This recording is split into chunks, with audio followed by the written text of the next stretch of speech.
Ju njohim me përmbledhjen javore të lajmeve. Kjo është Radio 7.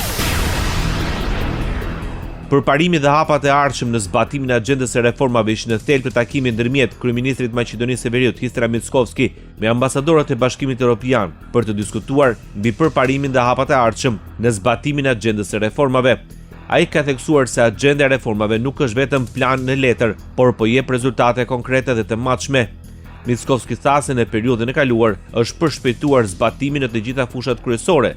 Disa hapa janë realizuar plotësisht, ndërsa të tjerë po avancojnë më shpejt se sa ishte planifikuar. Kryeministri Mickovski konfirmoi se vendi mbetet plotësisht i angazhuar me Bashkimin Evropian, politikisht, ekonomikisht dhe strategjikisht. Edhe pse propozim ligji për përfaqësim të drejtë dhe adekuat në Republikën e Maqedonisë së Veriut nuk parashih masa ndëshkuese zëvendës kryeministri Bekim Sali, premton respektim të tij. Sipas numrit 2 të ekzekutivit, garantues për zbatim është qeveria. Garantues për këtë jemi ne, domethënë se ligji do të respektohet dhe përfaqësimi i drejtë dhe adekuat do të implementohet në sistemin administrativ të këtij shteti. Natyrisht ligji parashef formimin ose krijimin e akteve nënligjore me të cilat nëse në rastet e nevojës do të mund të miratohen dhe mbas asaj të veprohet në të ardhmen. E dini se në ligj është parapa formimi i një trupi koordinativ të cilin do ta udhëheqë zëvendës kryeministri i parë i qeverisë. Kështu që niveli më i lartë i udhëheqësisë shtetërore do të jetë i kyçur në implementimin e kësaj politike. Me 67 vota pro, 13 kundër dhe asnjë abstenim, Kuvendi i Maqedonisë së Veriut miratoi nevojën për procedurë të shkurtuar të propozimit ligjit për ndryshimin e ligjit për qeverinë. Në këtë mënyrë krijohen kushtet për eliminimin e arsyeve objektive për të cilat ishte vendosur modeli i qeverisë kalimtare përkatësisht teknike. Sipas qeverisë, zgjidhja e propozuar ligjore me zbatim të shtyrë ka për qëllim të sigurojë stabilitet, sigurim juridik dhe mbrojtje të interesit publik të qytetarëve përmes përmbylljes së plotë dhe të qëndrueshme të reformave të nisura. Opozita shqiptare në Maqedoninë e Veriut konfirmoi vullnetin kundër ndryshimit të ligjeve mbi deputetët dhe për qeverinë. Deputetja e Frontit Evropian Arbana Pasholli deklaroi para gazetarëve se nuk do të mbështesin as shfuqizimin e qeverisë teknike pasi është arritur me marrëveshje politike me ndërmjetësim ndërkombëtar.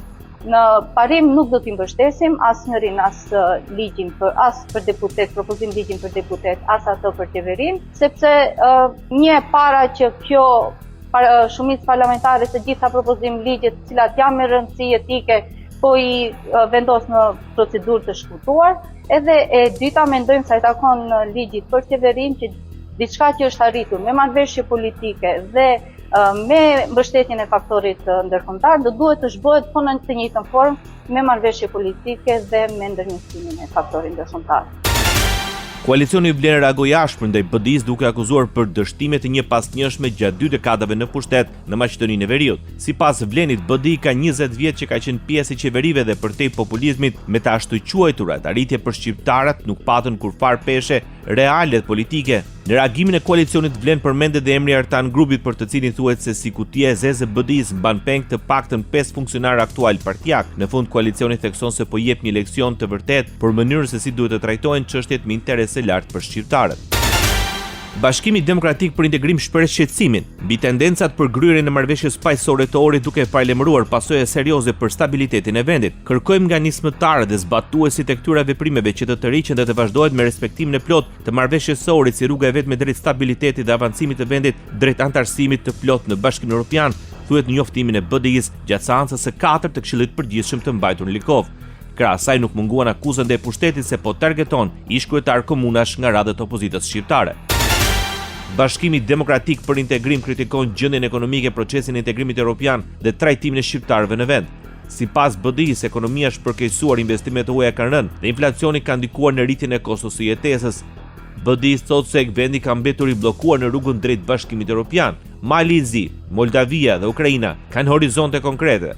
Maqedonia e Veriut qëndron e vetme pa negociata pa perspektivë. Me largimin e Hungarisë nga orbita e Moskës, Mickovski dhe Vučić kanë mbetur proksit e fundit të rusë aktiv në rajon, dhe kjo reflektohet çdo ditë në retorikën vendimaren dhe lancet e Shkupit, thuhet në reagimin e Bashkimit Demokratik për Integrim. Deputeti i Frontit Evropian në Republikën e Maqedonisë së Veriut, Blerim Bexheti, akuzoi qeverinë për mos respektimin e marrëveshjes së orit, por dhe për bllokim të procesit eurointegrues.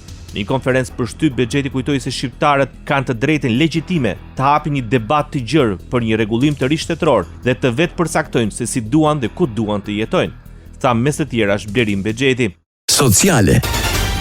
Koalicioni Vlen pretendon se ka konsensus të plot me partnerët në qeverisje për versionin aktual të reformave në arsimin e lartë. Në njoftimin zyrtar thuhet se anëtarët e koalicionit qeveritar arritën dakordsi të plot për versionin final të pakos së ligjeve për reforma në arsimin e lartë, një hap i rëndësishëm drejt një sistemi më të drejtë, më cilësor dhe më gjithëpërfshirës. Vlen thekson qartë se këto reforma nuk janë thjesht ndryshime ligjore, por një angazhim konkret për të ndërtuar një të ardhme akademike të qëndrueshme dhe konkurruese. Sipas saj, heqja e h-indeksit si kriter bazë për përzgjedhjen e kuadrit akademik është një vendim i drejtë që reflekton realitetin dhe nevojën për vlerësim më të balancuar dhe meritokratik. Ministri i Arsimit dhe Shkencës së Maqedonisë së Veriut, Vesna Janevska, premton në një takim të fundit me grupet e interesuara lidhur me ligjin për arsimin e lartë. Sipas saj, ligji do të hyjë në procedurë qeveritare për të parë nëse është në përputhje me ligjet e tjera dhe nëse është shkruar siç duhet në gjuhën juridike. Ndalesa e fundit do të jetë procedura parlamentare, informoi Ministri i Arsimit dhe Shkencës e Maqedonisë së Veriut, Vesna Janevska. Koalicioni Vlen akuzoi ish-ministrat shqiptar të drejtësisë dhe Bashkimit Demokratik për Integrim se për vite me radhë nuk kanë mundësuar që provimi i jurisprudencës të jepet në gjuhën shqipe. Sipas reagimit, pavarësisht disa mandatave të ministrave shqiptar në këtë institucion, kjo çështje nuk është zgjidhur. Blerim Bexheti, Adnan Jashari, Valde Xhaferi, Bilen Saliu dhe Krenar Lloga, 5 ministra, 5 mandate, 5 mundësi për të ndrejtur një padrejtësi dhe prap studentët shqiptar mbeten jashtë mundësisë për ta dhënë provimin e jurisprudencës në gjuhën shqipe, deklarojnë nga koalicioni bashkëqeverisës në Republikën e Maqedonisë së Veriut, Vlen.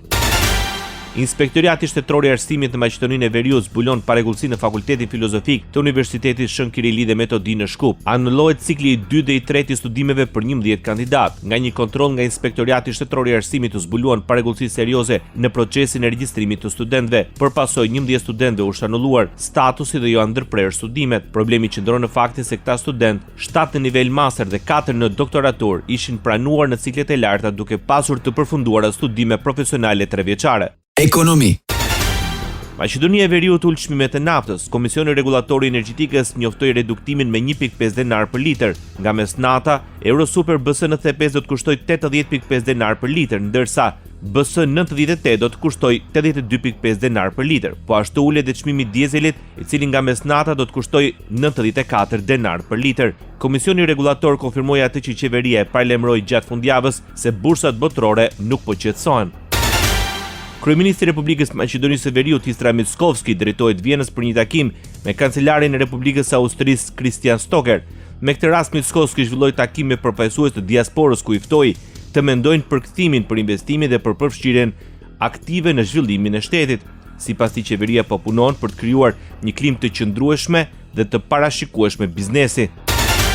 Miratohet ndërtimi i pikës së re kufitare midis Bullgarisë dhe Maqedonisë së Veriut, Strumjani-Berov. Projekti mund të fillojë pasi të përfundojnë procedurat e nevojshme ekologjike në Ministrinë e Mjedisit dhe Burimeve Ujore. Kryetari i komunës së Strumjanit, Emil Iliev, deklaroi se paralelisht me këto procedura janë ndërmarrë aktivitete për koordinimin e institucioneve për shkak të secilës ai beson se punimet mund të përshpejtohen. Rruga prej 8 kilometrash deri në kufi është miratuar dhe është zgjedhur opsioni më i shkurtër dhe më ekologjik. Kryetari i komunës së Strumjanit shpreh bindje se pika e rekufitare midis Bullgarisë dhe Maqedonisë së Veriut do të jetë funksionale deri në fund të vitit 2029. Aktualitet. Gjykata vendosi të lënë në arrest shtëpie ish-zëvendës kryeministrit të Maqedonisë së Veriut Artan Grupi. Gjykata penale pranoi kërkesën e ardhur nga prokuroria. Grupi u kthye në vend më 23 shkurt të këtij viti pas 14 muajsh në rati. Për arsye sigurie ndaj tij është i caktuar arrest shtëpiak dhe jo paraburgim efektiv. Ai u ndalua në orët e hershme të mëngjesit në pikën kufitare Blac. Ish-zëvendës kryeministri akuzohet për veprën penale keq përdorimi detyrës zyrtare. Sipas hetimeve, ai së bashku me ish-drejtorin e llotarisë shtetërore Përparim Bajrami kanë porositur aparate VLT duke përvetësuar rreth 8.2 milion euro fonde shtetërore. Ndoqët për mbledhjen javore të lajmeve. Kjo është Radio 7, zëri pozitiv i qytetit.